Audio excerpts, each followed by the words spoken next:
الحمد لله الذي أنزل على عبده الكتاب ولم يجعل له عوجا قيما لينذر بأسا شديدا من لدنه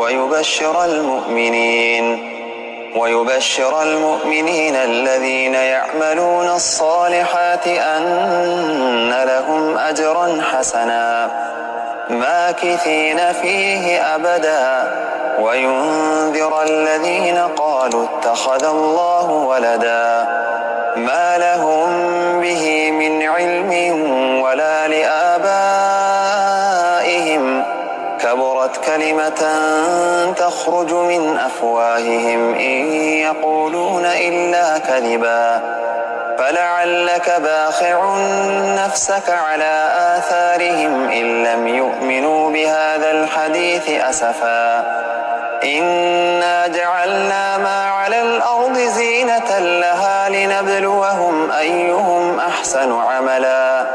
وإنا لجاعلون ما عليها صعيدا جرزا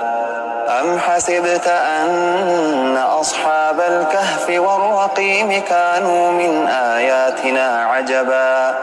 إذ أوى الفتية إلى الكهف فقالوا ربنا آتنا من لدنك رحمة وهيئ لنا من أمرنا رشدا فضربنا على آذانهم في الكهف سنين عددا ثم بعثناهم لنعلم أي الحزبين أحصى لما لبثوا أمدا نحن نقص عليك نبأهم بالحق إنهم فتية آمنوا بربهم وزدناهم هدى